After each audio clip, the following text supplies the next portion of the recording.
faut nécessairement que l'Éternel soit avec toi. Alléluia.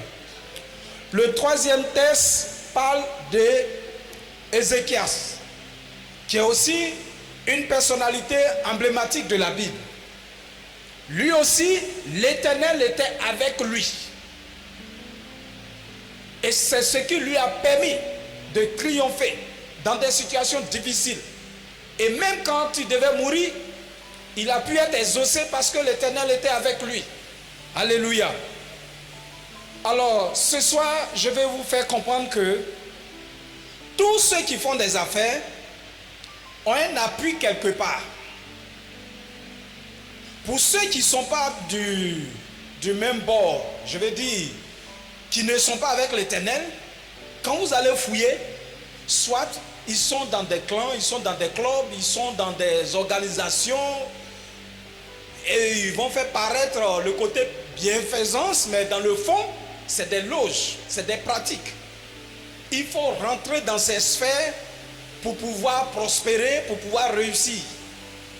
Et quand vous allez fouiller dans ces milieux, il y a des choses horribles qu'on ne dit pas à tout le monde.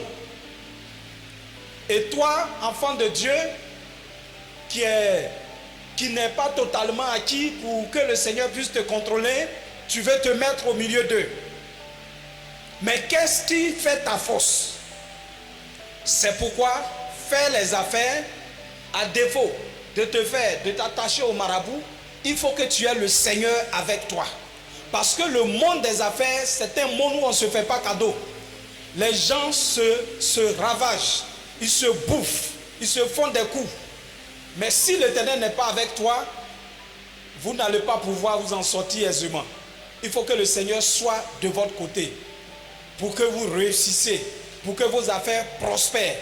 Il faut que votre appui, votre force provienne de la parole. C'est pourquoi Moïse a dit à Josué, ne t'éloigne point de cette parole si tu veux réussir dans tes entreprises. La Bible est un complet. Il y a tout dedans. Alléluia. Appuyez-vous sur la Bible. Il y a des principes qu'on nous enseigne. Paye ta dîme, sème dans la maison de l'Éternel, aie la main large, souviens-toi des veuves, des orphelins. N'attends pas qu'on te sollicite. Quand tu sens que ton frère est dans le besoin, sois le premier à faire le geste. Fais-le parce que tu te dis, je le fais pour le Seigneur. Alléluia. Voilà des clés très simples. Lisez un peu l'histoire de Job. Job a souffert 7, mais ce n'est pas là qu'a commencé son histoire. Il était riche. Qu'est-ce qui a rendu Job riche? Il travaillait, il avait des troupeaux, mais c'était quelqu'un qui avait la main très large. Et il était en harmonie, en accord avec l'Éternel. Le péché n'avait pas de place dans la vie de Job. Chaque jour, il passait en revue sa vie au soir. Le soir, il fait le point de sa journée. Est-ce que j'ai fait quelque chose qui est contraire à la volonté de mon Dieu? En d'autres termes, Dieu était à la première place de sa vie. C'est de très bels exemples sur lesquels nous pouvons nous appuyer si nous voulons prospérer. Si nous voulons réussir, on ne peut pas prospérer en dehors du Seigneur et puis être heureux. Parce qu'il y a plusieurs leviers qui constituent la prospérité. Tu peux prospérer financièrement et ne pas avoir la paix du cœur quand tu sais les menaces qui planent sur toi. Ou même quand tu traînes un cancer presque en phase finale. J'ai perdu une partenaire d'affaires, vraiment avec beaucoup de peine dans mon cœur. C'est une dame qui m'a beaucoup aidé. Quand je n'avais pas de moyens, je la sollicitais mes finances. Et un jour, un soir, elle m'a appelé, elle dit, ah, pasteur, vraiment soutiens-moi dans la prière. J'ai dit, mais qu'est-ce qui se passe? Elle dit, non, je ne me sens pas bien, bon, je suis un peu malade. Pour moi, bon, c'était la fatigue, un palu, ça va passer. J'ai insisté, bon, sur place, elle n'a pas voulu donner trop de détails. Mais je n'étais pas tranquille. Un autre jour, poussant un peu les échanges, elle va me dire, ah, que vraiment, je souffre d'insuffisance rénale et très avancée. Les médecins m'ont dit à tout moment de prendre mes dispositions parce que je tends vers la phase finale. J'ai été complètement bouleversé. Une jeune dame de la trentaine qui se bat, qui a de gros marchés en imprimerie. Il est dans les ONG, les organisations des Nations Unies. Mais quand la dame m'a dit, j'ai dit, Seigneur, qu'est-ce que je peux faire pour que cette dame ne parte pas? J'ai été touché. Et pendant ce temps, elle avait son ordinateur portable sur ses pieds, en train de faire des proformas de 40 millions, 20 millions, etc., etc. Elle attendait des paiements de 20 millions, 25 millions. Elle avait plein d'argent, elle avait une grosse caisse. Très bien. J'ai prié pour elle. Je suis parti. Mais les semaines qui ont suivi, j'avais le sommeil troublé parce que franchement, cette information m'a bouleversé. Et par la suite, je connaissais une dame qui était sa voisine directe. Donc, j'ai commencé à me renseigner un peu, vraiment, comment elle était au quartier. Elle me dit, ah, souvent cette dame-là, quand elle revient de sa journée de travail, on la trouve au volant de sa voiture. Elle peut faire au moins 30-40 minutes assise dans la voiture, seule. Parfois, tu la vois, elle a le front sur le volant, elle est là, mais personne ne sait pourquoi. Bon, on a essayé, elle m'a dit, ah bon, quelqu'un m'a proposé son rein, mais avec le Covid, on dit qu'on ne pouvait pas intervenir. L'opération devait avoir lieu en France, il n'y avait pas possibilité de voyager, c'était au fort même du Covid. Je suis là un soir, la voisine me balance un message pour dire, ah, pasteur, est-ce que tu viens d'apprendre l'information? Je dis quoi? Elle dit, Madame Tan est décédée. Waouh! Alors que cette dame était avec un diplomate, elle avait tout. Tout. Mais elle n'avait pas véritablement la prospérité. Alléluia. Pour être prospère, il faut être prospère financièrement, santé, spirituellement, ton âme, tout. Pour que tu sois équilibré. Alléluia. Alors ce soir, peuple de Dieu, c'est à cette forme de prospérité que le Seigneur nous appelle. Le Seigneur veut nous voir heureux, épanouis. Pas parce qu'on a beaucoup d'argent, mais parce qu'on a le cœur en paix. Parce qu'on a un foyer stable. Parce qu'on a une maison où on rentre et puis on se repose de sa journée. Alléluia. Et on ne peut avoir ces choses qu'avec le Seigneur. C'est le Seigneur qui donne la vraie prospérité. Qui touche, comme 3 Jean 1, verset 2 pouvait le dire, l'âme et le matériel. Soyez bénis et attachez-vous au Seigneur. Et quand vous le ferez, vous verrez que chaque fois le Seigneur serait là pour vous mettre au bon endroit. Vous aurez à temps les meilleures informations. Et puis vous serez toujours ceux qui sont bien placés, qui remplissent les critères. Parce que le Seigneur est avec vous. Les gens vous demanderont, mais qu'est-ce qui se passe? Tu as des relations, tu as le réseau? Tu dis non, c'est la grâce de Dieu. Ton secret, ce n'est pas le marabout le plus célèbre qui est à Bobo, mais c'est plutôt le Seigneur Jésus qui est en toi, qui est l'Esprit de Dieu qui est venu et qui est avec toi. Alléluia. Voilà. Le Saint-Esprit contrôle toutes les situations pour toi. Et puis tu gagnes. Que le Seigneur nous bénisse. Alléluia. Est-ce qu'on est béni? Bien. Donc nous allons continuer notre aventure. On a pris la décision d'épargner.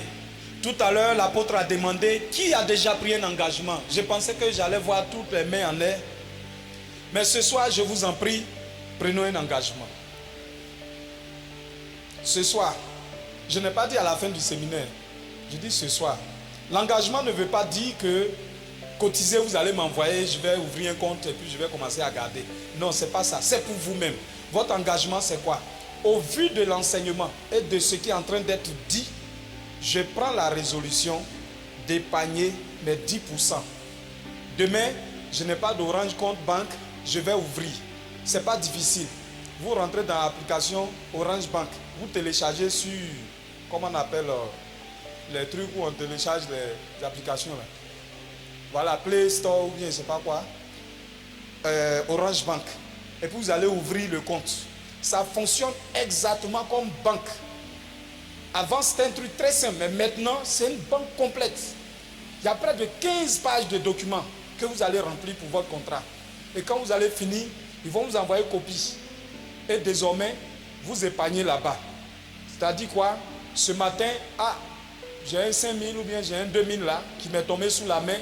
Je rentre à l'agence, je dépose sur mon compte Orange, je rentre dans dièse 144 étoile 33 dièse et puis me dit épargner sur mon compte tic-tac ou bien retrait ou bien consulter mon solde. Voilà des options. Vous rentrez et puis vous balancez. Au lieu d'aller faire rang à la banque, excusez-moi, je ne fais pas la promotion d'un réseau mobile, mais moi je le dis dans la vérité des faits pour que ça soit facile pour vous. Voilà. Donc, vous venez juste d'épargner 5 000 francs. Vous avez tourné la page. Vous continuez votre journée. Peut-être quelqu'un vous devait il y a très longtemps. Dieu vous fait grâce, vous le croisez. Ah, ma soeur, vraiment, j'ai grouillé jusqu'à j'ai eu 50 000 francs, voici ton argent. Alors que tu ne t'attendais pas à ça ce matin. Donc, comme ce n'était pas prévu, vous savez, quand l'argent tombe et puis ce n'est pas prévu là, c'est très dangereux. Tu risques d'aller payer une montre à 25 000 sans te rendre compte. Parce que tu n'avais pas programmé. Donc très rapidement, rentre dans l'agence, tu déposes et puis tu mets là-bas. Et comme je vous l'ai dit, vous allez vous rendre compte que après 1 mois, 2 mois, 3 mois, quand vous allez atteindre le palier de 100 000, 200 000, tout ce que vous allez avoir comme argent là, votre première tentation, c'est d'aller déposer là-bas pour que ça augmente. Parce que vous allez vous rappeler que, ah tiens, je suis en train de devenir riche. Vous allez commencer à devenir riche. La richesse, ce n'est pas quand on a eu une affaire où on a eu 20 millions et puis on a pu mettre 10 millions de côté. Non. Et d'ailleurs, c'est très dangereux. Ce soir, si on distribue 5 millions à tous ceux qui sont là, dans 3 mois, les problèmes qu'on va avoir ici, je vous assure que peut-être c'est la CPI qui va venir régler. Parce qu'on n'a pas la notion de la manipulation de l'argent à un certain chiffre. Nous là, c'est 10 000, 5 000, 2 500 qu'on manipule. Et on te donne 5 millions. La chose toi-même tu cherchais. Mais tu ne pourras pas t'en sortir. Ça va te créer des dettes. En 2008, je suis allé travailler avec un ami. On travaillait dans le même service commercial. Il est très bon, un bon manager. Il s'est détaché, il allait créer sa boîte. Il a eu un prêt de 500 millions. Il m'a fait appel, il dit viens on va bosser. Au bout de 7 mois, il s'est retrouvé, j'allais dire on s'est retrouvé endetté à 1,3 milliard. La suite, on s'est tous retrouvés au dehors. Lui il s'est retrouvé à la Maca, il a fait des mois là-bas, il est revenu. Vous voyez? Alors que il a rêvé avoir son entreprise. C'est un manager hors pair. Il est très bon. Le monsieur rentre à la banque, il sort avec bon de commande et 50% avance. Livrable sur 3 mois. Qui peut faire ça à Abidjan ici? Des marchés de 100 millions. Il rentre en Europe, en Allemagne. Il vient avec un conteneur sans déposer 5 francs. Il va en Chine, il prend machine, 300 millions. Il vient installer à Abidjan sans déposer 5 francs chez le fabricant. Il est fort, il a un talent incroyable. Oui, je le respecte ce monsieur. Oui. Et avec ça, il est parti, il est revenu. Jusqu'à présent, il est à Abidjan, il fonctionne toujours.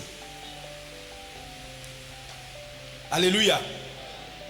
En même temps que l'argent l'entraînait dans tous ses problèmes, c'est-à-dire au moment où ses créanciers ont commencé à l'appeler, ceux qui l'appellent pour les 5. Oh, j'ai dit, tu m'emmènes, j'ai fait quoi avec tes 5 millions? On parle de 200 millions, toi tu parles de... J'ai fait quoi avec tes 5 millions? Calme-toi, il te raccroche. Alléluia. Voilà. C'est pourquoi la Bible dit, la richesse là, ça s'acquiert avec sagesse. Et le Seigneur ne se presse jamais pour nous rendre riches. On pense qu'on prie, Dieu ne nous exauce pas. Non, nous on est dans la misère, mais on n'est pas prêt à être riche. On n'est pas prêt. Même si on a eu un peu plus que ce qu'on a l'habitude d'avoir, on va changer tout de suite. On va commencer à faire des gaffes. Alléluia. Donc, c'est pourquoi la loi de la prospérité voudra qu'on aille étape par étape, petit à petit. Le temps que ton esprit assimile l'argent, que tu t'habitues à ça, que ça ne te fasse plus peur et que tu joues avec l'argent comme si c'est rien. C'est-à-dire quand tu as maîtrisé l'esprit de l'argent là, ça va être dans ta main, tu oublies que tu as l'argent même sur toi. Tu peux avoir 500 000 ici et puis tu oublies ton habit, tu as accroché au temple, tu dis ah pardon j'ai oublié mon habit au temple, il faut m'envoyer. C'est-à-dire à partir de ce moment, ton esprit a déjà dépassé ce qui est dans ta poche. Alléluia. Que Dieu nous bénisse. Donc, on récapitule, ouvrez vos comptes.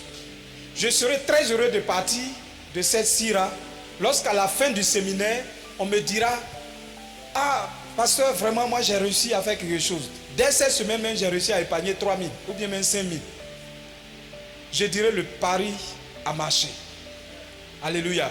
Parce que depuis lundi, il y a de l'argent qui est passé dans la main des gens. Hein. Mais ils ont remis cette décision à plus tard. Ils se sont dit oui, c'est vrai. Le pasteur même, il est bien éloquent. C'est vrai, mais cette semaine-là, je vais attendre d'abord. C'est à partir de lundi, là, comme ça, bon. Ou bien quand le mois va commencer, là, je rentre dans mes nouvelles habitudes. Non. C'est aujourd'hui. Parce qu'il n'y a pas de différence entre le jour d'aujourd'hui et demain. C'est même 24 heures, c'est même soleil. Ce n'est pas parce que le mois vient de commencer que c'est différent. C'est la même chose. Prends une décision. Alléluia. Et puis le Seigneur va faire le reste.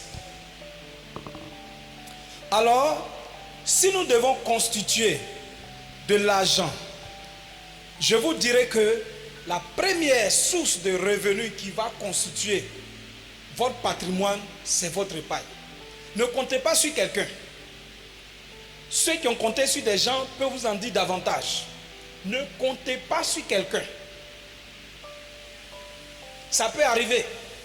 Mais ne mettez pas votre espoir sur le grand frère. Ou bien l'oncle qui vous a promis d'attendre. Quand ça va arriver, il va voir ses problèmes en priorité. Il va te dire de patienter un peu. Quand il voudra agir, là où tu as demandé 200 000, tu as promis, tu vas te retrouver à 50 000. Il va diviser par 4. Et comme ton business plan n'est pas fait avec 50 000, il va te donner. Mais déjà, le gaz était fini au moment où il te disait de venir prendre l'argent. Tu vas prendre 5 000 pour charger. Ce n'est plus 50 000, ça va devenir 45 000. Et finalement, tu ne pourras pas réaliser le projet. Il va te dire, mais la dernière fois, j'étais venu en aide, qu'est-ce que tu as pu faire? Tu ne pourras pas donner une réponse conséquente. Mais, compte sur toi-même et Dieu. Alléluia. Commence à épargner. Même si c'est 500, mets de côté. Ta première source pour ton entreprise, ce qui va faire de toi ce que tu seras demain, c'est ton épargne.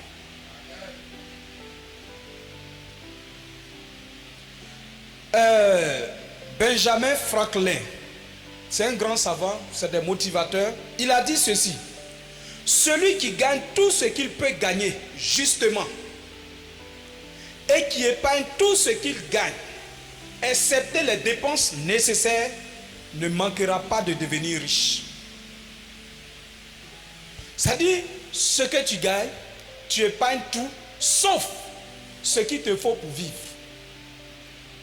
Si tu adoptes une telle attitude, tu ne manqueras pas le rendez-vous de la richesse. Dans le livre de l'homme le plus riche de Babylone, écrit par George Clason, il y a un personnage qu'on appelle Agamish. Et il a répondu à Akab, c'est-à-dire à la question comment faire pour devenir riche. Il répond: si vous économisez une partie de ce que vous gagnez, pas moins que 10%, vous deviendrez riche. Le jeune Akab fut déçu de la simplicité de la réponse. Je vous ai dit la dernière fois que le salut est tellement facile que quand on dit reçois le Seigneur Jésus et tu seras sauvé, on dit non, je ne crois pas. Le principe de la richesse, c'est l'épargne. C'est tellement simple qu'on refuse de croire. Mais pourtant, c'est ça qui est la vérité. Donc, le jeune Akab fut déçu de la simplicité du secret. Après doute et hésitation, il décida tout de même de l'appliquer. Que se passe-t-il? il devient l'homme le plus riche de sa génération. Ricardo Kadiama a dit,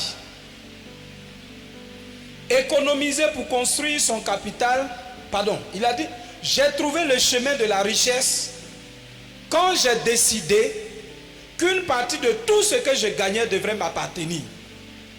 Il en sera ainsi pour vous. Qu'est-ce que ça veut dire? Ça veut dire qu'une partie de ce que je gagnais devrait m'appartenir. En réalité, tout ce qu'on gagne ne nous revient pas.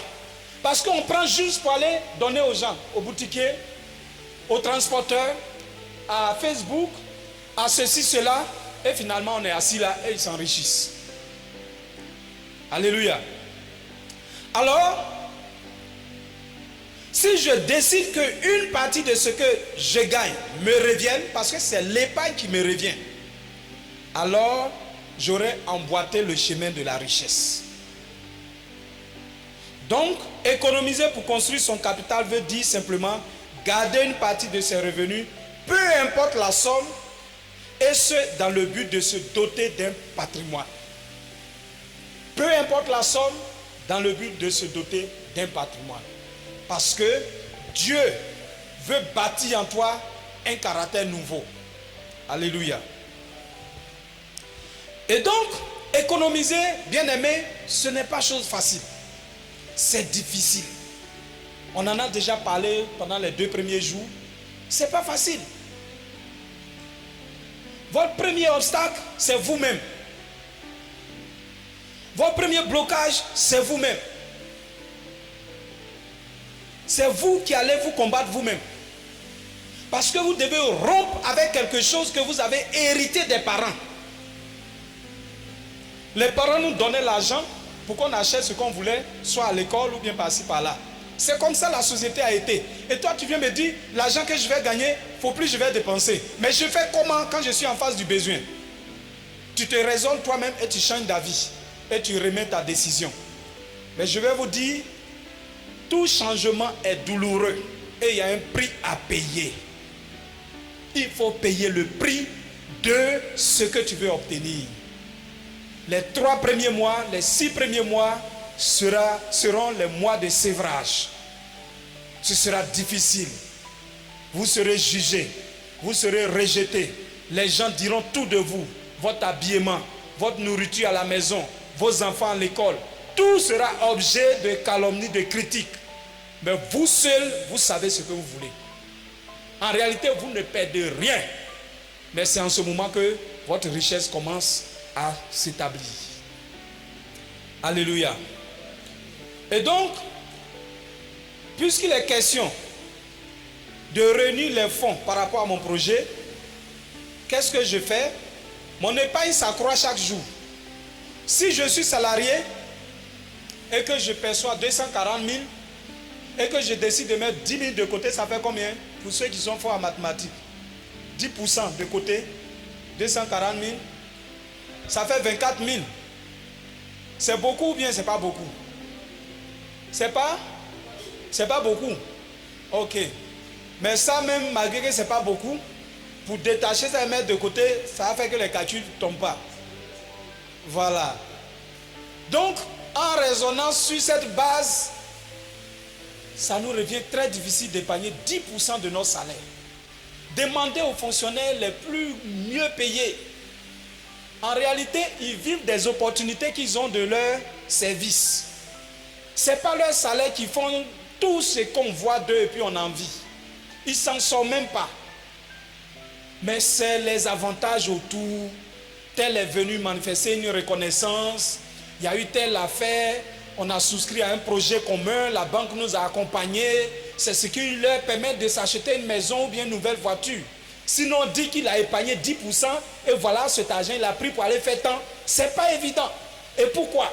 Malgré les gros diplômes, malgré le niveau d'études qu'ils ont eu, mais ils n'ont pas eu l'éducation financière pour devenir riches. Cela leur a manqué. L'éducation financière pour devenir riches. Donc, ils ont eu de gros salaires, mais ils ne pouvaient jamais devenir riches.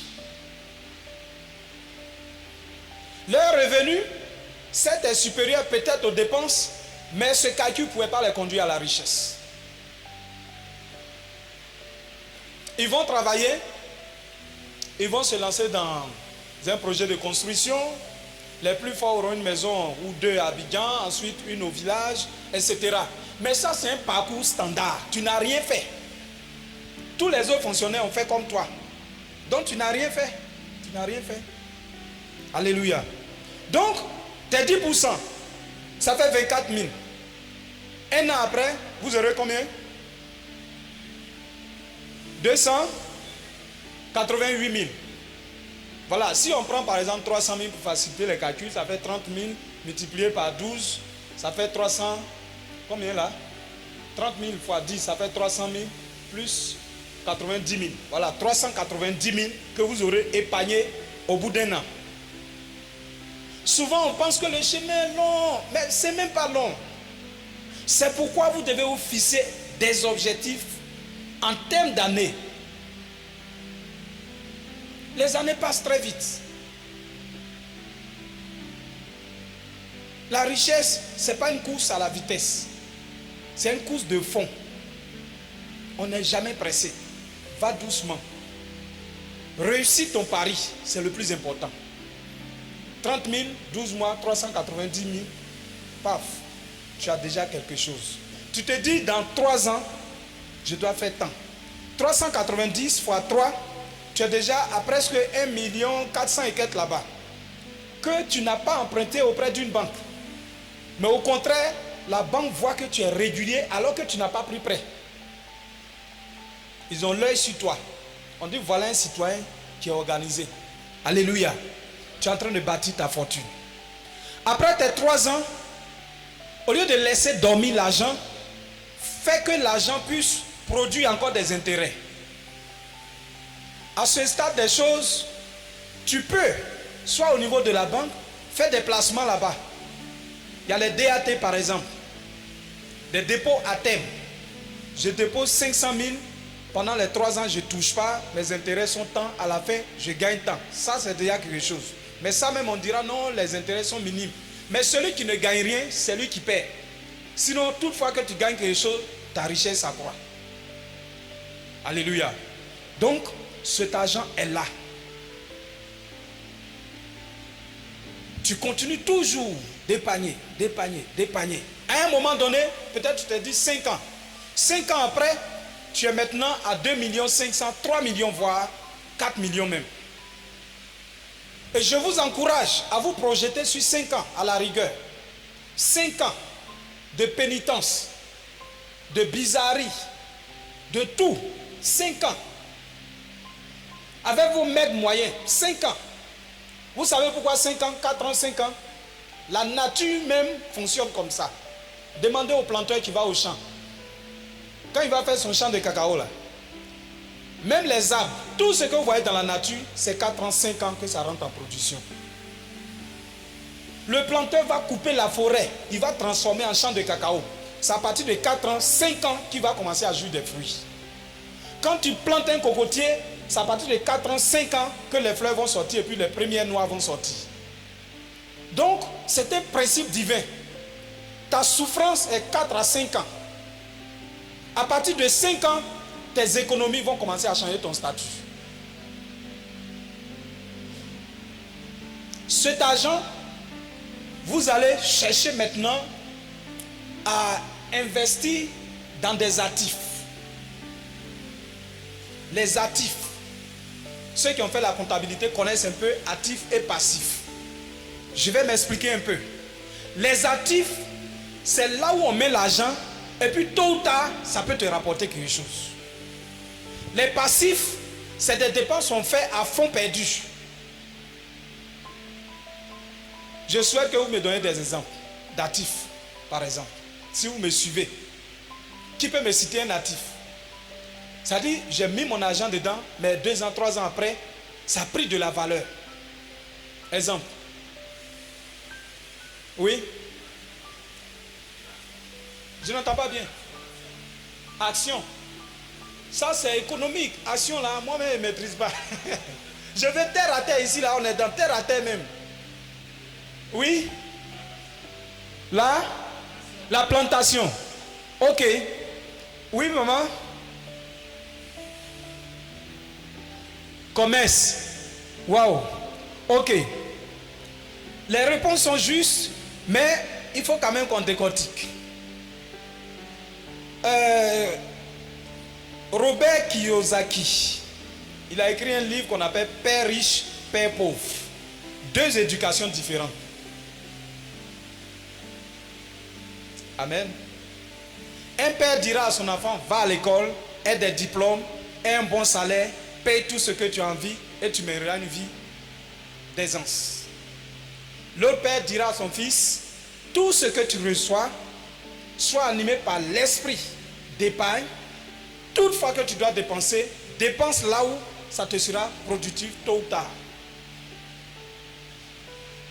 C'est un très grand livre, best-seller. Père pauvre, Père riche. Lisez, vous allez voir. Actif et passif. Les actifs, je commence par le passif, parce que c'est ce qu'on fait généralement. On aime beaucoup le passif. Le passif, c'est quoi? J'ai ma maison, j'ai une télévision, quoique ça fonctionne, mais j'estime que l'écran est devenu trop petit. Il y a le nouveau format 63 pouces, là c'est bien large. Bon, je vais renouveler, en tout cas quand je vais finir de rembourser mon prêt scolaire. À la rentrée prochaine, le nouveau design qui est sorti coûte 600 000. Je veux me faire plaisir. J'ai fait un bon design dans mon salon qui m'a coûté 400 000. C'est le décoratif même du mur. Ça, c'est à fond perdu. Parce que le jour que je vais déménager, on ne va pas rembourser ma décoration de 450 000. Ça, c'est juste pour mes yeux, pour que les gens apprécient. 450 000 paye terrain à Boaké, à Yamsokro, même à Boisflé, etc. Mais moi, j'ai pris pour faire design. C'est pas grave. J'ai un écran de 62-64 pouces qui m'a coûté 600 000. Parce que là, au moins, vraiment, l'image est bien. Avec Home Cinéma. Ça, on appelle ça pré-équipement. Je prends à la banque pour m'équiper. Je paye l'écran à 600 000, le Home Cinéma à 400 000, ça fait 1 million et quelques. Là, quand je suis assis à la maison, je mets le son, on dirait que je suis dans une salle de cinéma. Je viens d'investir 1 million, cadeau. Parce que je ne pourrai rien faire de ces 1 million dans 2 ans, 3 ans. Au contraire, ça va se déprécier, c'est-à-dire ça va perdre sa valeur. Avant, une télévision couleur là, il fallait, nous qui avons fait le village, il faut aller très loin pour voir ça. Mais avec le phénomène de l'amélioration, modernisation, les écrans sont devenus minces, plats. Aujourd'hui, tu prends une télévision avec gros dos là, tu déposes au bord, même tu fais cadeau aux gens, ils ne vont même pas prendre. Tu donnes à un parent, tu dis, va envoyer au village, maman va réagir, ça là c'est bagage, hein. Les transporteurs vont me prendre de l'argent. Ils préfèrent te dire merci, cadeau là c'est bon. Parce que ça a été déprécié. Ça n'a plus de valeur. Alors qu'avant, il fallait débourser 400 000 pour payer. Aucune valeur. Ça, c'est un passif. Tu as dépensé à fond perdu. Ça ne t'apporte rien. Tu as un portable. Ça fonctionne correctement, mais tu trouves que tu es fatigué par son design, tu changes. Pour ça, tu vas investir 200 000. C'est un passif. Après 6 mois, ils vont t'annoncer que Camon 19 va être lancé le 21. Là, son écran, là, la caméra est spéciale. Pour ça, le Camon 18 que tu as n'est plus rien. Ça, c'est un passif. De l'argent dépensé que tu ne peux rien faire avec. C'est du gâchis. Donc, pour amplifier ton patrimoine, il faut investir dans des choses où, quand le temps passe, ça augmente de valeur. Le plus standard que tout le monde connaît, c'est l'acquisition d'un terrain. Un terrain. Un terrain. Aujourd'hui, la population ivoirienne, en espace de 10 ans, on était de... Je crois qu'en 92, quand on était en terminale, on parlait de environ 12-14 millions d'habitants, mais aujourd'hui, on parle de 25 millions d'habitants. Imaginez-vous. Regardez le nombre. Et quand on va multiplier par le taux de croissance, ça veut dire que d'ici 5 ans encore, on va se retrouver à environ 30 millions d'habitants. Mais où va dormir tout ce monde-là? Ça va s'imposer à nous. Non seulement, mais les villes s'accroissent à une vitesse vertigineuse. Allez-y voir à l'intérieur. Moi, comme je suis natif de Daloa, une ville que je connais très bien, j'ai quitté 97 Daloa, mais aujourd'hui tu arrives, la ville est allée à plus de 5-8 km de là où on était. Des nouveaux quartiers qui sont nés, qui s'étendent sur des kilomètres. Pour tout dire, tu peux acheter un terrain où tu vas croire que tu es très loin, mais tu ne paies rien. Tu as eu 450 000, au lieu de laisser dormir, tu t'assures très bien, tu t'achètes un terrain. Ça fait partie de ton épargne. C'est un patrimoine qui va prendre de la valeur. Au lieu de laisser dormir l'argent pendant les 5 ans, quand ça arrive à 500 000, tu prends un terrain. Ça arrive à 500 000, tu prends un terrain. Au bout des 5 ans, logiquement, si ton économie était là, ça t'aurait donné peut-être 3 millions, 4 millions. Mais quand tu regardes le nombre de terrains que tu as, tu te retrouves aujourd'hui à 6-7 terrains. Au terme de 5 ans, tes terrains de 500 000 que tu as achetés, selon la ville, soit même par coup de chance, une route principale peut passer dans ton coin, ça va prendre de la valeur. Mais au bas mot, ce terrain de 500 000 va passer pour rien à 1 million. 1 million. Sinon, plus que ça. Il y a 4 ans en arrière, notre grand frère avait acheté un terrain pour la famille.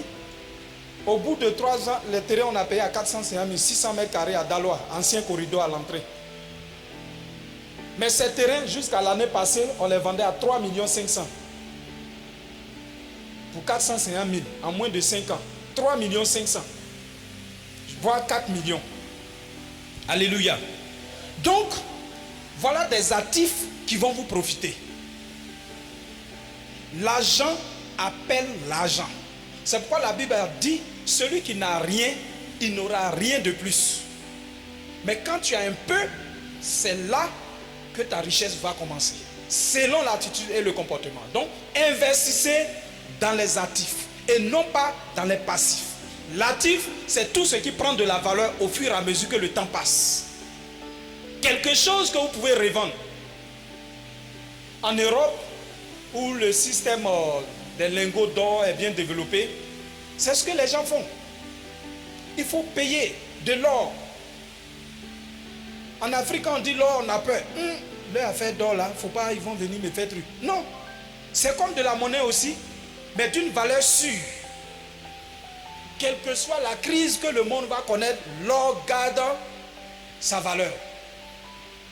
Donc si tu as de l'argent, que tu as acheté de l'or ou bien des trucs comme ça pour garder, c'est une richesse. Je ne parle pas d'or dans les réseaux bizarres où on vient te voir à minuit. Non, non, non. Par la voie normale. Alléluia. Donc tu gardes.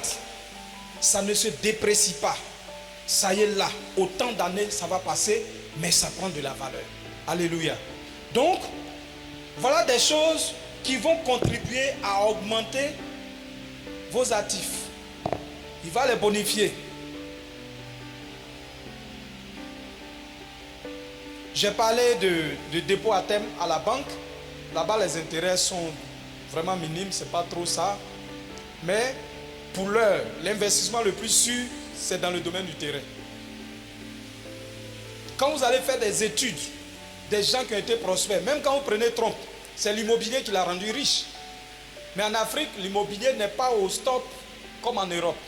Parce que quand on parle de l'immobilier, en réalité, c'est acheter un appartement, remettre en état, soit mettre en location ou la revendre. Voilà le système de l'immobilier. Mais en tout cela, quand tu vas acheter, il faut qu'après la revente, tu aies des marges. Mais ici, à Abidjan, c'est difficile. Pour trouver une bonne maison sans litige, c'est un problème. Si tu ne fais pas attention, ils vont te gruger. Et quand tu en trouves, ce n'est pas dans l'immédiat que ça va être rentable pour toi. Donc du coup, achat, maison, vente devient passif. Un bon homme d'affaires, il ne va pas le faire. Parce que tu vas immobiliser 200 millions dans une maison à cause de loyer. Il te faudra 30 ans pour rembourser tes 200 millions. Tu ne gagnes pas. Tu ne gagnes pas. Mais, prends 10 millions, 20 millions, va acheter un hectare de terrain à Yamoussoukro. Au bout de 5 ans, tes 10 millions là, tu vas vendre ça au moins à 50, 60 millions. Une fois que tu as fait ce bon, c'est fini. C'est fini. Tu changes maintenant de catégorie. Alléluia. Voilà. Ok. À côté de cela, comment retrouver les finances? Comme je l'ai dit, vous avez commencé à épargner, vous avez commencé à avoir un peu d'argent de côté. L'argent a besoin de travailler. Merci. L'argent a besoin de travailler. Pour cela, si tu as envie d'essayer quelque chose, une petite activité, c'est-à-dire une activité de relais, ça veut dire quoi? Tu as ta profession principale, tes temps libres, tu l'occupes à le faire. Il faut utiliser les 1/3 de ce que tu as. J'ai épargné 100 000. Si je veux m'amuser, à entreprendre quelque chose, de sorte à augmenter mes revenus, je ne prendrai pas plus d'1/3. Au risque de faire fondre mon capital. Je vais prendre le risque avec les 1/3. Là, je vais circonscrire les dégâts. Si ça ne va pas, mon empire ne va pas s'effondrer. Mais j'ai le temps de me ressaisir. Alléluia. Voilà. Donc, il y a cette possibilité de commencer déjà quelque chose. Parce que ce qui va se passer, c'est quoi? Les plus grosses entreprises que vous voyez ont eu un début. On dit les tours les plus élevés ont eu un commencement qui est parti d'une brique. Les tours des tours de quoi qu'on est en train de construire là. Quand ils ont fait la fondation, il y a eu le premier jour, ils ont posé la première brique. C'est après on a mis deuxième ligne, troisième ligne, jusqu'à ce que ça soit 26 étages, ou 28 étages, ou 850 mètres de hauteur. Donc, tout ce que vous allez faire, il aura toujours la première brique. Il faut commencer petit. Quitter dans les gros rêves. Quand je parle de gros rêves, je ne dis pas de ne pas rêver de vous voir grand. Ce n'est pas de ça qu'il s'agit. Mais attendre que j'ai 20 millions de prêts à la banque avant de commencer. Ah, on m'a dit, dans chambre froide là, il y a l'argent des... Mais le conteneur là, on dit pour installer, ça fait 40 millions. J'ai vu mon mari, on a hypothéqué notre maison de la Riviera, on va prendre un prêt de 40 millions et puis on va installer aux 2 plateaux. On a déjà trouvé un coin. On nous a proposé même un conteneur. Tu n'as jamais vendu poisson et puis toi tu veux prendre 40 millions, hypothéquer ta maison pour aller prendre un conteneur et déposer aux 2 plateaux. Tu ne sais même pas combien rapporte 1 kilo de maquereau ou bien de chacha ou bien je ne sais pas quoi. Et toi tu veux mettre 40 millions dedans. C'est pas comme ça marche. Commence même si tu veux par peut-être un congélateur ou bien même une vieille glacière où tu payes la glace et puis tu verses sur le poisson. Là au moins il n'y a pas de facture qui t'attend. Tu commences à vendre au quartier. Les gens viennent taper à ta porte. Ah madame, il y a poisson, oui. Tu veux quoi? Je veux un soso. Ok, on pèse, tu donnes l'argent, paf. Tu n'as pas dépensé beaucoup. Tu as pris un vieux frigo, on ne branche même pas. Tu commandes glace chez le voisin, 200 francs par jour. Et puis on vient te livrer le poisson. Mais au lieu d'aller au marché, merci pour tes encouragements, frère. Merci. Alléluia. Voilà, merci. Donc, tu n'as pas eu besoin de courant, tu n'as pas eu besoin de te déplacer, mais on vient te livrer le poisson à la maison. Et comme les gens rentrent tard le soir et qu'ils sont fatigués, ils n'ont pas le temps d'aller au marché, ils vont venir payer chez toi là jusqu'à 22h, tu es assise là, tu vas un peu. Et puis progressivement tout le quartier sait que c'est chez la sœur Rosine qu'on vend du poisson à cette heure là. Les retardataires qui n'ont pas eu vite le bus, ils vont passer là et puis payer. Au fur et à mesure, là où tu as mis 40 000, tu te retrouves à 100 000, tu te retrouves à 200 000, tu te retrouves à 500 000. Tu te dis, mais tiens, et si je prenais le petit coin là, j'aménageais pour faire un coin encore plus spacieux. Tu passes à cette étape. Pendant ce temps, tu sais à quel moment tel poisson manque. Tu sais à quel moment il y a tel poisson en abondance. Tu sais à quel moment il faut faire de la spéculation pour gagner. Tu es en train d'apprendre l'activité et de découvrir les secrets, les réalités qui sont dedans. Mais tu n'as pas mis beaucoup d'argent dedans. tu vas étape par étape. Au bout de 2 ans, 3 ans, 4 ans, tu réalises que si j'ai un conteneur chambre froide, je suis capable d'évacuer le tout et voilà ce que ça peut me donner comme marge. Même quand tu vas vouloir prendre quelqu'un pour gérer, tu as une idée du chiffre d'affaires que la personne est censée te faire. Parce que si tu ne l'as pas appris, lui il va s'enrichir, il va te faire de faux comptes et tu vas croire que tu es dans la vérité. Au moment où tu vas te rendre compte, tous tes avoirs à la banque sont partis, tu dois maintenant et tu deviens endetté. Ta maison que tu as hypothéquée, la banque met la main dessus pendant 20 ans. Et tu dis, j'ai fait les affaires, j'ai échoué. C'est une école, les affaires. C'est une école. On ne se lève pas un bon matin pour s'inscrire à l'université. On s'inscrit au CP1. Ensuite, on fait l'examen de CM2. On va au collège. On va en terminale. On va au supérieur. Alléluia. Voilà.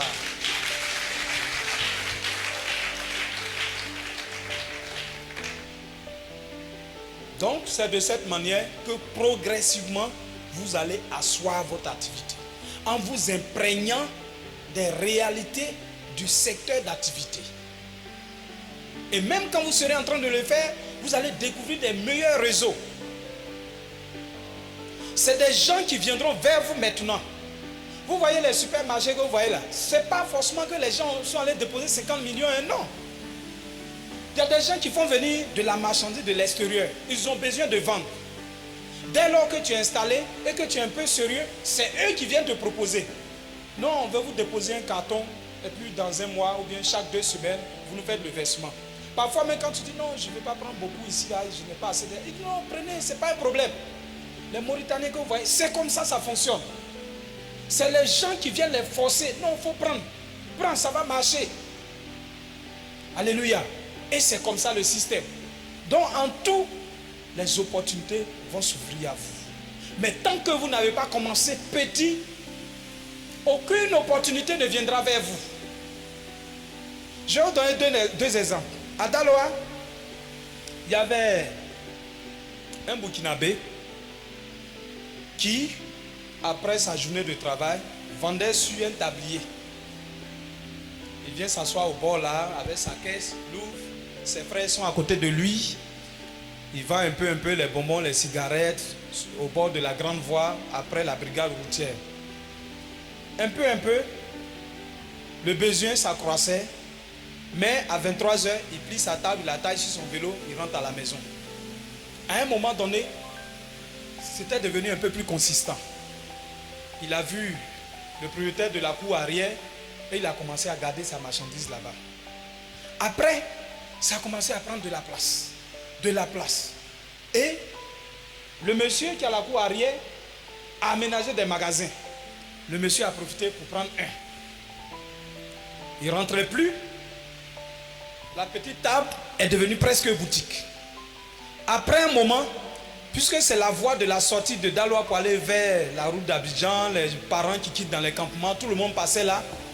Il a commencé à vendre les bottes, les chaussures, la quincaillerie en un mot. Au bout de, c'était en 97, de 97 à 2000, quand je retournais à Daloa, le monsieur avait une grande quincaillerie, presque, je ne sais pas comment mesurer. Il avait une très grande boutique où il avait tout, des tonnes de ciment, tout. Et je me demande qu'est-ce qu'il est devenu aujourd'hui. J'ai connu une dame dans le même secteur. Elle louait maison à la maison chez nous. Elle a commencé à vendre du poisson APF. Elle a commencé à 700 francs le premier jour. Elle a payé charbon 200. Et puis poisson 500. À Tchéké, je ne sais pas si c'est pour 300, elle a pris dans un petit panier. Elle est allée vendre. Mais puisque il y avait ce qui était en elle, c'est-à-dire le savoir-faire, l'art culinaire, tout cela la qualifiait, ces petits poissons qu'elle faisait a plu aux gens. En un petit temps, elle a commencé à prendre les carpes, à braiser. Au fur et à mesure, elle s'est fait une petite table où on s'asseyait pour manger. Après 2 tables, près de 10 tables, des gens de cadre sont venus se mettre à côté. Je vous assure que en un rien de temps, la dame qui habitait chez nous d'entrée couchée de mon oncle de 5 000 francs Elle est allée prendre maison de chambre-salon au quartier Tazibo. Son enfant a eu le bac, il est allé à l'université. Elle a scolarisé l'enfant, elle a pris en charge tout. Tu arrives chez elle, elle vivait comme un fonctionnaire, elle avait tout. Et de sa petite affaire de APF, elle est devenue un coin de restaurant du soir où on braisait de gros poissons, les véhicules garés partout. Voyez-vous comment elle est partie? De rien. C'est comme ça qu'il faut évoluer avec les affaires. N'attendez pas, c'est vrai, on a droit de rêver, mais ne commencez pas par le rêve en haut pour descendre. Commencez en bas et puis remontez doucement, doucement, doucement. Vous corrigez vos erreurs et tout progressivement, votre capital augmente. Autre chose que je voulais ajouter, c'est que il faut fonctionner aussi avec les banques. Mais je ne vous dis pas immédiatement, allez-y contracter une dette. La banque a ses avantages et des inconvénients. Appuyez-vous sur une banque. Il y a des microfinances aujourd'hui qui accompagnent les petits opérateurs, très souples dans leur manière, sans aucune publicité.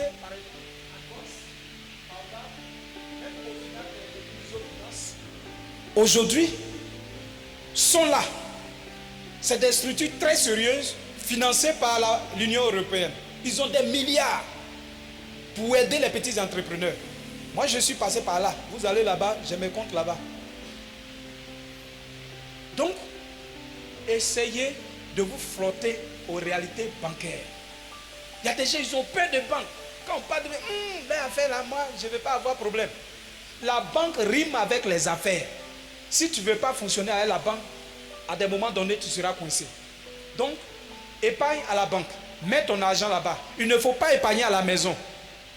À Soubré, l'année passée, il y a un monsieur qui fait kiosque à la gare UTB de Soubré. Un Guinéen. Son kiosque marche bien. Quand on dit Pâques, les baoulés s'en vont au village là. Le plat là, c'est 1000 francs.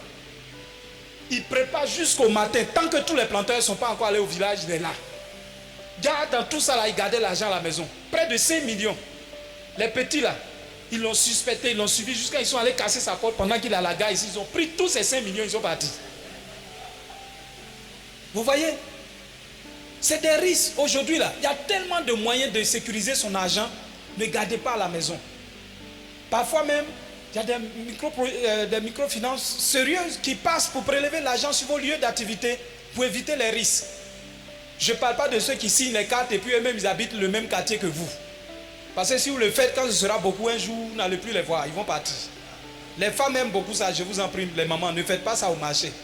Allez-y à Orange, déposez sur un compte, c'est mieux que de faire signer carte et puis lui il est qui et puis vous lui remettez votre argent même. Je ne comprends pas. Il a plein de cartes comme ça dans la main. Il a au moins 500 cartes. Et le soir vers 17h, il a son bic en main. Il prend là. Son sac est là. Il prend. Quand il finit le tour du marché, il peut se retrouver avec 1,5 million. Et puis vous lui faites confiance. Tranquillement, il rentre chez lui. Vous attendez le 30 pour qu'il vienne vous donner votre argent. Lui, il prend les 1 dixième. Toujours les 10%. Vous voyez? Donc, allez-y à la banque. Déposez votre argent là-bas. Parce qu'un jour, une opportunité va se présenter à vous. La banque va vous dire, ah, nous on est prêt à t'aider, mais à condition que ton compte qui est ouvert chez nous ait au moins 6 mois d'ancienneté. Au moment où toi tu as couru, tu vois que ta condition n'est pas remplie. Moi j'ai ouvert un compte dans ma première entreprise depuis 2007. C'est maintenant que je suis en train de jouir de cette entreprise. 2007, mon registre de commerce. Mais actuellement, ah non. Quand je tire mon relevé, c'est ce qui fait ma force. Tous les petits mouvements là sont là-bas. Voilà. Quand les gens regardent, ah mais pasteur, vraiment vous êtes un homme d'affaires. Non, c'est la réalité. Tous les petits versements d'argent là-bas, ma secrétaire va verser. Dès qu'on verse, je reçois un message ici, je vois. Quand j'en ai besoin, je m'en vais prendre. Mais quand on tire mon bulletin pour me juger, on dit, ah, c'est quelqu'un qui bouge. Voilà l'avantage. Donc s'il arrivait que je tombe sur une opportunité, on me dit, tel truc, en temps normal, coûte 5 millions, mais voilà quelqu'un qui veut vendre ça à 2 millions, Immédiatement, je cours, je m'en vais voir ma banque. On me donne les 2 millions. Là où je dois mettre 10 ans pour réunir 5 millions, j'ai l'argent et puis je viens payer. Voilà l'avantage. Parce que cette chose-là va booster mon activité. Ce n'est pas pour venir changer ma voiture, non. C'est pour booster mon activité. Donc la banque doit vous accompagner. Il y a des micro-prêts qu'on fait rapidement en 48 heures. Ça sauve des situations. Au fait, la règle c'est quoi?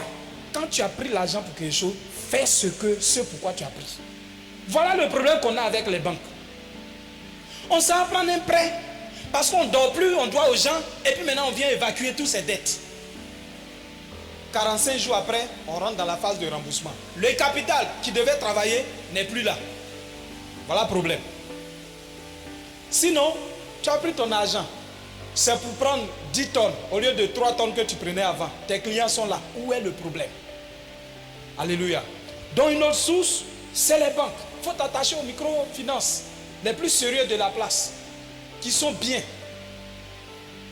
Il n'y a pas de doute. Moi, je les ai testés. C'est très bien. Ils sont très bien organisés. Ça va vous aider. Voilà. À côté de cela, il y a une autre méthode.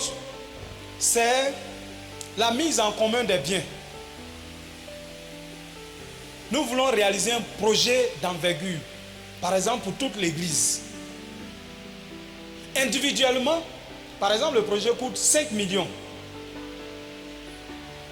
Si papa devait le faire seul, il va se saigner, épargner 10 ans avant d'avoir par exemple les 5 millions. Mais si c'est toute une communauté, par exemple, je dis n'importe quoi, 100 personnes, quand il fait 5 millions divisé par 100, ça fait combien? Je bats 2 zéros dans les 5 millions, ça reste combien? 50 000, non? Ça veut dire que même en un mois, on va réunir le capital et puis commencer le projet. Donc, 10 personnes peuvent s'accorder sur des principes bien définis, définir un capital, définir un objectif, définir un projet, et puis chacun apporte sa part.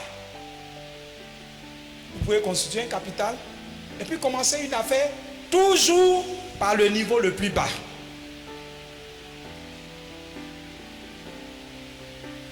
Alléluia. Est-ce que ça va? On me suit? On est béni? Descendons sur terre. Alléluia. Ok. Nous avons la richesse, bien-aimée. Dieu ne nous a pas privés de richesse. Demandons à Dieu la sagesse, l'intelligence, et nous serons prospères.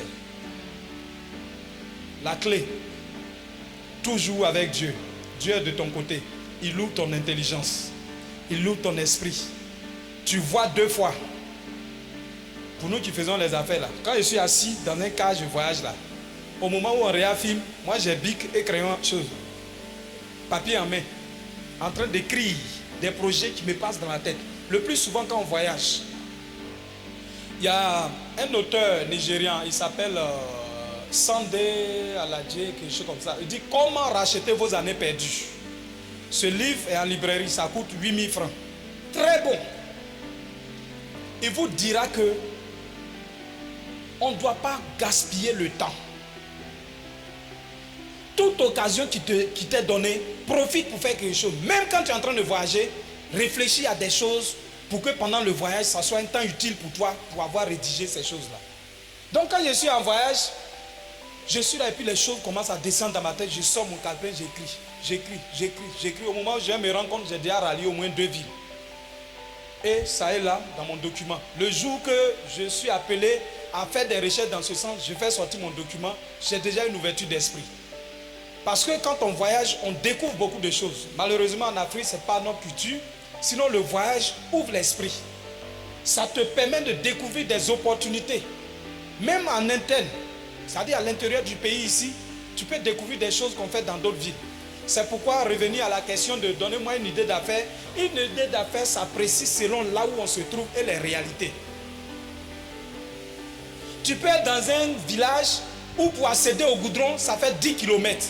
Les parents quittent à 5 h du matin pour sortir. Une idée d'affaires, il faut payer les salonies, tu vas déposer là, tu vas rallier le Carrefour et le village. Ça, tu ne peux pas être à Gonzague ici et puis te rendre compte qu'à Belleville, que par là-bas, il faut un saloni. Il faut avoir effectué le déplacement. Alléluia. Donc, bien aimé, comme je l'ai dit, c'est un survol. Adoptez l'esprit entrepreneurial. Et désormais, votre réflexion va changer. Votre pensée sera à faire. Il y a des gens qui pensent à faire, il y a des gens qui ne pensent pas, eux ils ne pensent pas à faire. Penser à faire, c'est quoi? Quand tu prends la route, tout ce que tu vois, c'est des schémas d'affaires qui te passent dans la tête.